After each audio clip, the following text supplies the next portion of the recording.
Hi, I'm Esther. And I'm Shaun. I write about AI news here at TechTarget. And I edit Esther's stories. We're here to talk to tech experts about everything AI, from open and closed models to AI agents and who's ahead in the generative AI race. And even the elusive AGI. We've got it covered, right, Shaun? Yep, we've got it covered.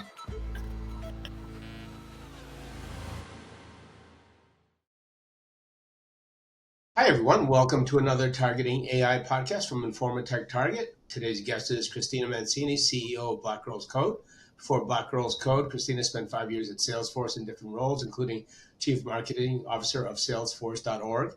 She also worked for 20th Century Fox for 13 years, where she led the technology and creative strategy and franchise development for that organization. So thank you so much for joining us on the pod today, Cristina. Thank you for having me. To kick off, you've worked in television, but you've also worked in technology. What drew you to both, and what would you say is the middle ground or intersection? I've worked so I spent the bulk of my career in television and film. I've always been passionate of the creative space. While I bounced around quite a bit to different studios, but again, as you noted, the bulk of my career was at 20th Century Fox. When I moved from leading international television distribution to launching their franchise development division in film is when I really started getting interested in technology. At the time, and it feels like a lifetime ago, people weren't really thinking about fan engagement platforms and how to stay connected in the in-between time, and except for Disney, of course. And so in order to think about how to drive storyline extensions and world building, data quickly became my friend.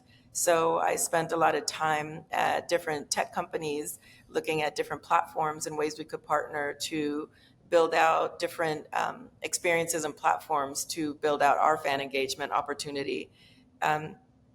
This led me to being at a conference in San Francisco around that time where they were talking about AI. When you worked in television back in that time and you live in Los Angeles, there wasn't a lot of tech conversations happening. So that AI conversation was like a low murmur that if you didn't pay attention, you would miss it. Anyway, as I was in there, they were talking about really interesting ways in which this new technology, which is not new, but was going to be affecting all of our lives in different ways. And that's when I kind of looked around and I noticed that I was the only Black woman in the room. And based on what they were talking about, it felt like maybe I should not, in fact, be the only Black woman in the room, and that there should be more diversity and more inclusion to ensure that everyone's lived experience was going to be reflected in these technologies. But, back then it wasn't mission critical. What they were talking about felt very dystopian, and that it was something that was going to happen many, many years ago, but here we are.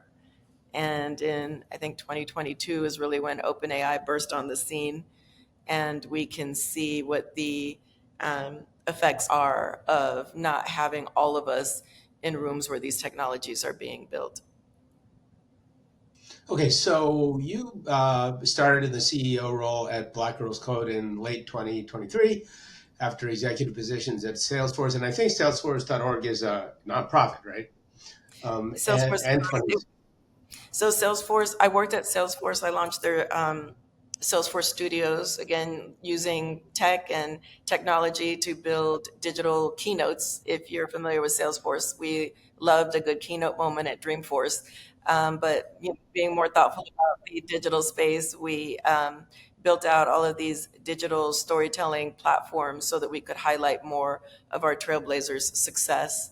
And then I moved over to Salesforce.org, which is the part of the organization that serves nonprofits.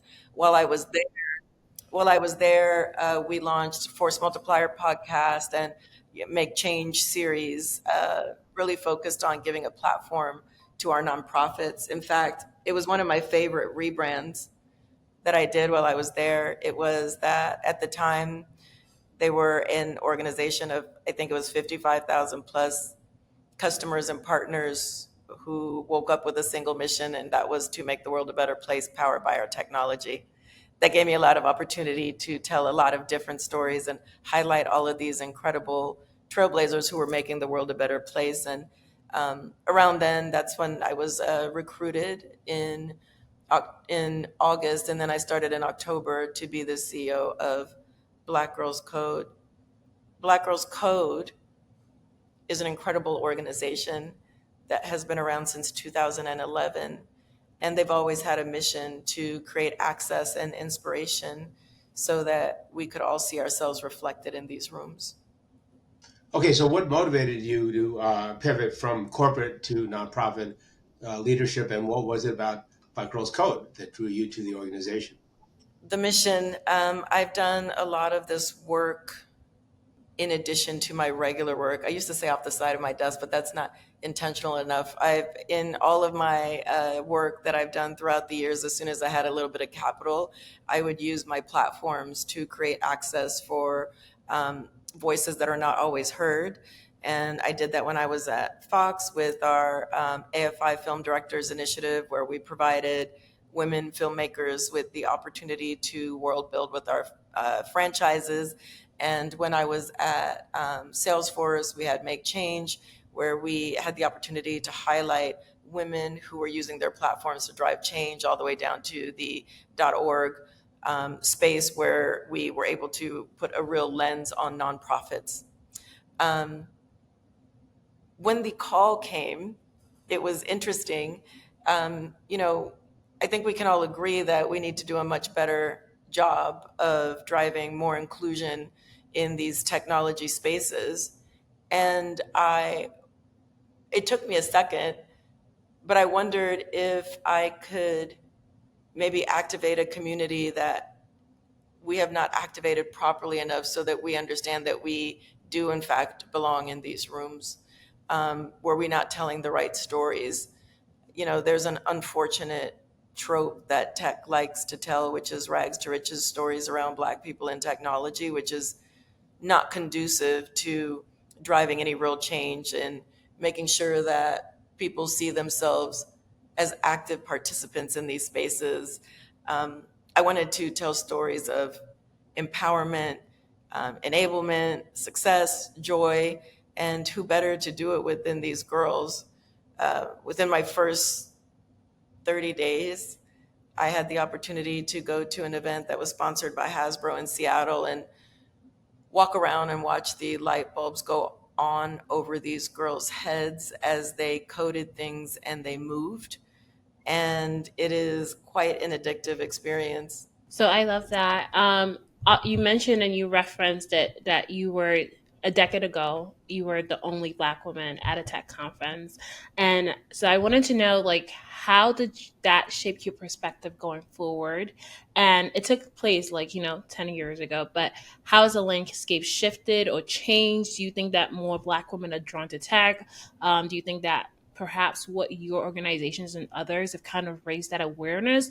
Or are we still at the same place we were about a decade ago? Okay, you're right. It has been over a decade ago. That's crazy.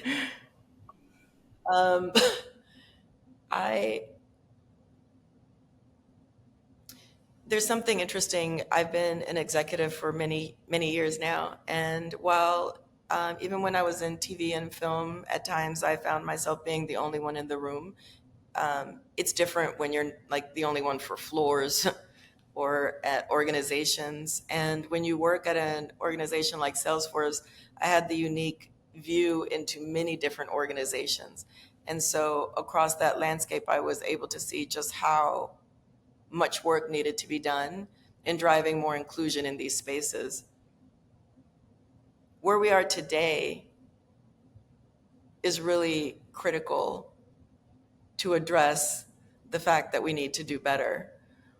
Where we are today is not just about, and it's not even about why it was important when I started just a year and a half ago, to make sure that everybody had equal access and opportunity to have like cool jobs in tech where you had opportunities to work on things that you're passionate about. With this advent of this new technology, not having all of us in the room, and I mean all of us, is harmful. And because I'm Black and because I'm a woman and because I'm the CEO of Black Girls Code, when I say that the inherent bias that's being coded into these platforms by not ensuring that all of us are represented in these spaces, people think I'm only talking about Black people, but I'm talking about all of us.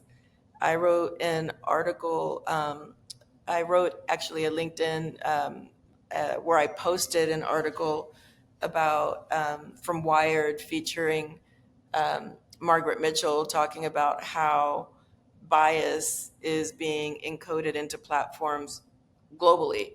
So the stupid blonde is an unfortunate American sexist trope that is unique to the United States, but she can now trace it into other territories. All you have to do is type in harm AI, and you can put in Black, you can put in woman, you can put in ageism. You can see how technologies that are built that aren't reflective of every single one of us on this call are harmful to us. And that's what really needs to change. And that is what has accelerated the sense of urgency I have in the work that we do at Black Girls Code to ensure that it is clear that these technologies need to be built by all of us for all of us. Okay, so Black Girls Code has set an ambitious goal of placing 1 million girls of color in tech by 2040. So these days, when we're talking tech, we're pretty much talking AI, but not exclusively. But what strategies are you using to achieve this vision, and how has AI and generative AI technology shifted or affected that vision, that goal? You read that question right off the paper.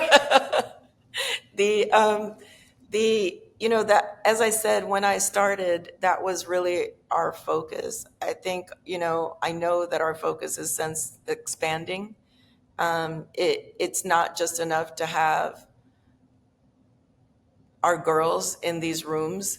The reason that we do the engagement, the stories, the pop-ups, the experiences that we now do is to ensure that the entire family, that all communities understand that they need to be a part of the solution. And Shaun, the reason that I say that is because when you say code, people assume that it's just coding.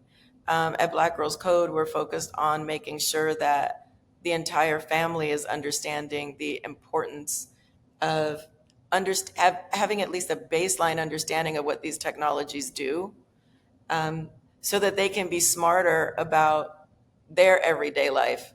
So if you are a mom, but you're also a board member, maybe what I'm saying will register with you, so that the next time you're in a board meeting and you see that a technology is being developed with inherent bias maybe built in, you consider raising your hand and asking how the algorithm is developed. Whether you're in marketing, whether you have a lot of money and you want to donate, or sorry, not donate, but invest in an organization, I think it's really important that the entire family understands why and what these technologies are doing and why this work is important.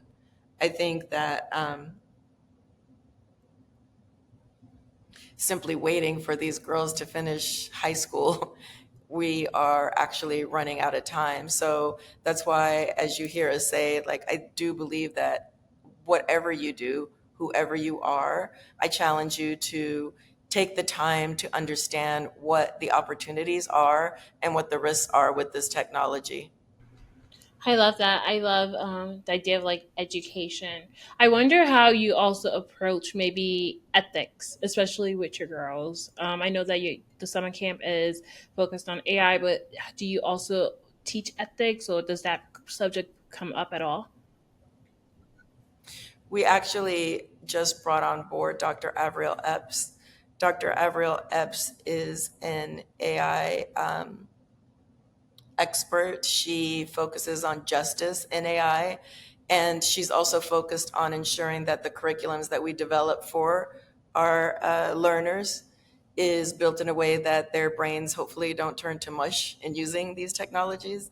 One of the things that makes humans uniquely human is our ability to imagine and have critical thinking.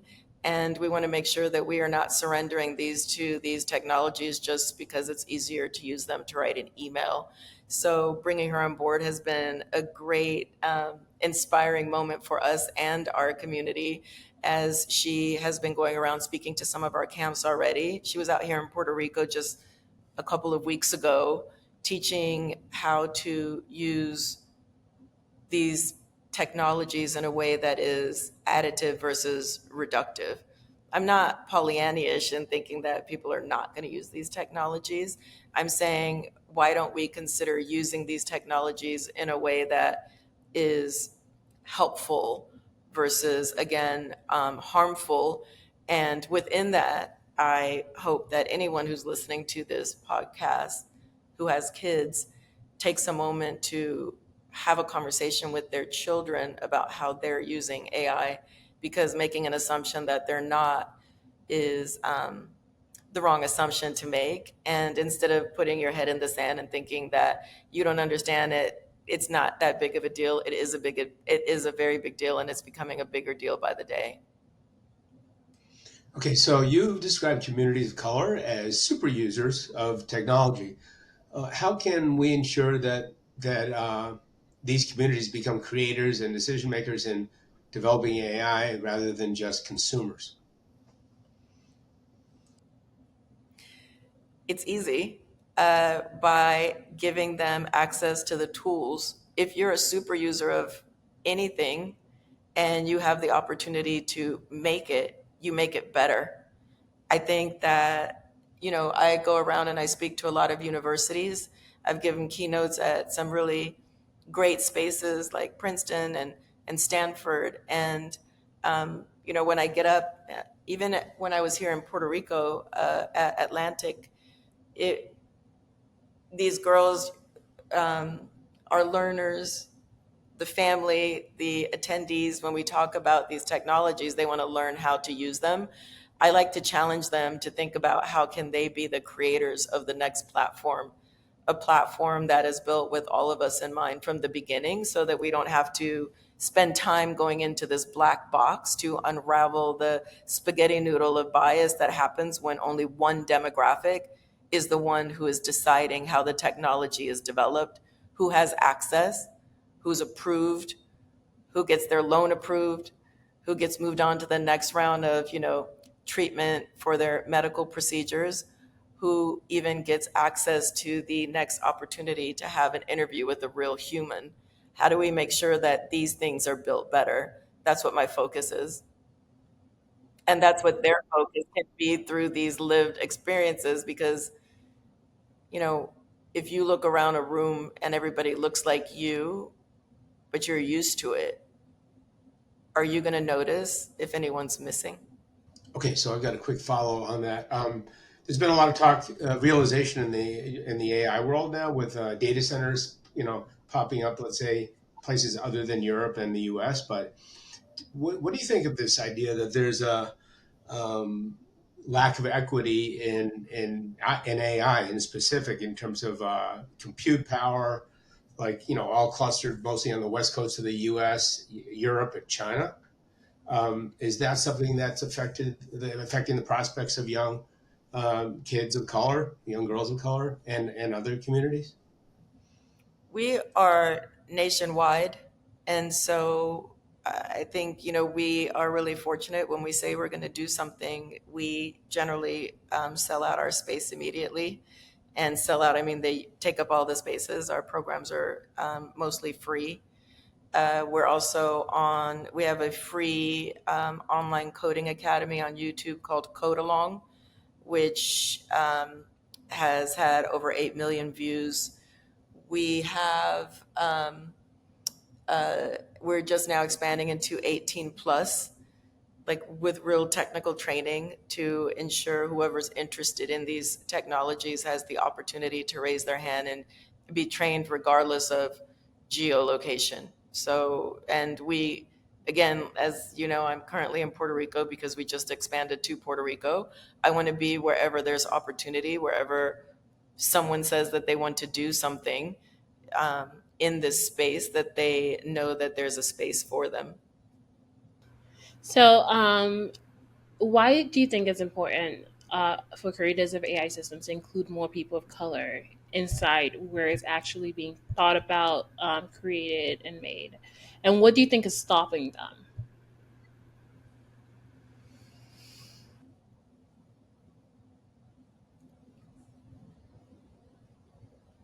The way that people are excited about agents right now bothers me, because there is the chatbots, which we know hallucinate, which we know have inherent bias already coded into them.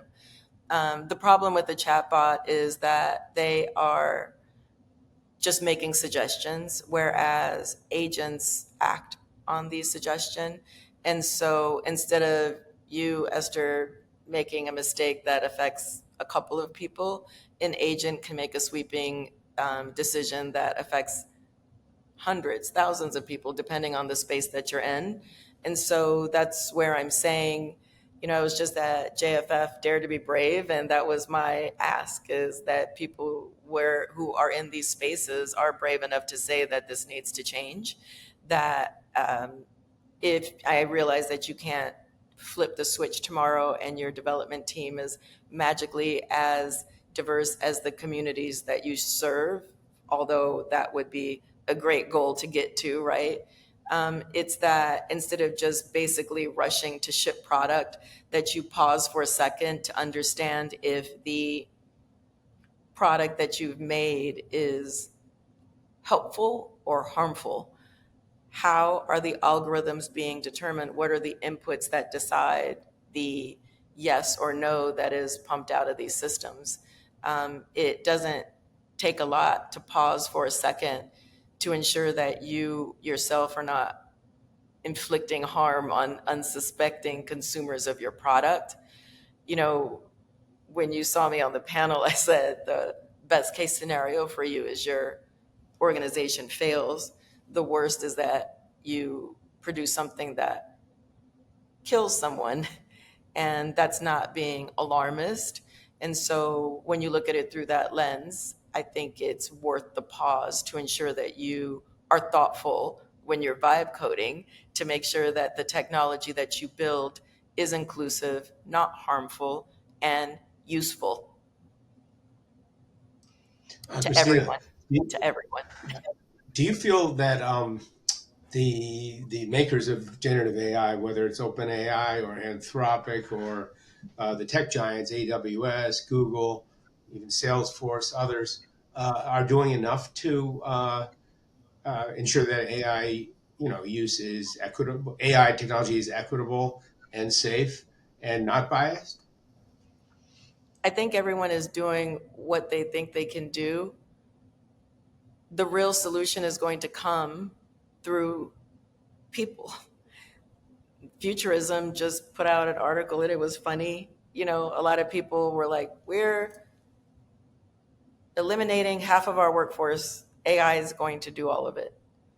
And now they're saying, we actually need to hire back some of the workforce because we are now in a hybrid model.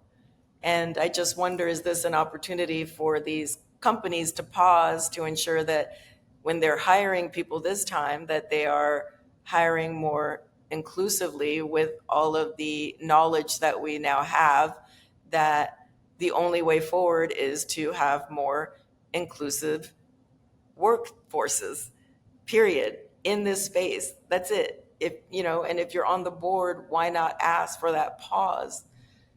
Saying that there's no pipeline is just factually not correct.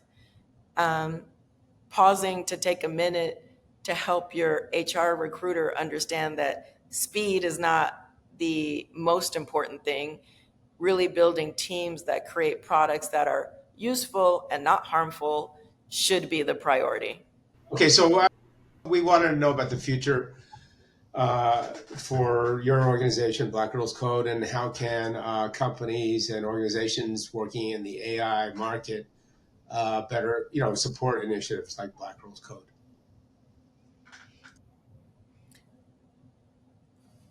The future of Black Girls Code is continued expansion. continuing to create opportunities for us to engage with the whole family. In Inglewood, we are rolling out evening curriculum where we are teaching parents how to talk to their kids about AI. We are teaching leaders how to use AI the right way. I do a lot of public speaking, as you know. When I ask if people use the technology, everybody raises their hand. But I'm here to tell you that I can't count how many people come up to me afterwards, Shaun, to ask if I can teach them how to use it better. And I am one person, so we are working with Dr. Avriel and some of our other tech partners to build out curriculum for all. And we, again, are testing it in Inglewood, and in success, we'll be rolling it out nationwide. Again, I want to solve for the entire family, not just the girl. And in these times, it's more important than ever. And how can you help us? I'm a nonprofit. You can go to wearebgc.org and you can donate. You can reach out to us to partner with us. We love collaborations with brands, other tech partners. We are also always in need of volunteers um, and um, and support and advocacy, really. And what's most important for me in this time is that we don't just rush through conversations like this and think about how we can get to the next item, more so than we pause to reflect on how this is going to affect us and our families. I love that, not rushing through. And speaking of not rushing through, I have just one final question about how you, if you have to pivot, right? And I say that in response to the technology is moving so fast. You spoke about agents and how, we're going from AI chatbots to agents. How do you make sure that you're moving as quickly as the technology while being in depth in your education of the girls and the family? One of the things that we're really lucky about is I come from tech, and we have a lot of executives who are technologists inside of the organization, and we collaborate with a lot of tech partners to ensure that we are staying, ahead of the ball as much as we can. Again, I've been here for a year and a half, and we are reimagining the curriculum. This is why we have people like Dr. Avriel Epps on as an advisor for us. She's a professor, and she's keeps her finger on the pulse of what's going on as well. The you know there's not enough time anymore just to have the afternoon camps and the inspiration piece, which we are great at. It's time to also make sure that we're preparing these girls to launch. And in order to do that, we have our wraparound programming where we make sure that they have access to career coaches, like learn how to, do their resume, the usual things, but also working with them to ensure that as they prepare to enter the workforce, that they're ready. One of the unfortunate things that I've seen as I've been at some of these schools is the advent of imposter syndrome that is already occurring when there's not enough of us in these rooms. I want to ensure that we build a robust community so that no matter where you are, what school you're going to, and also now with our rollout of the workforce development expansion that's coming this fall, if you're deciding to opt back into the workforce, upskill, reskill, that you know that there's a place for you. Because ultimately, what we want to do is ensure that as we think about what's happening in the technology landscape, that it will be hopefully built equitably. But to do that, there needs to be a lot of intentionality around that. And that's where we are right now. We're really being thoughtful about how we build our programs, how we build our community, even who we are partnering with. Well, thank you so much, Christina. Thank you for taking time out of your busy schedule and travels and everything to join us on the Targeting AI podcast. To our viewers and listeners, please connect with B Yes. We are Yes. bgc.org. And Thank you. also, please read more about like AI and things on Informa Tech Target's website. Please leave a review, share like this podcast just so that we can keep knowing what to put out. And we'll see you next time on Targeting AI Podcast. To hear the full audio podcast, please go to Apple Podcasts, Spotify, Amazon, Audible, TuneIn, Podbean, and other popular podcast platforms.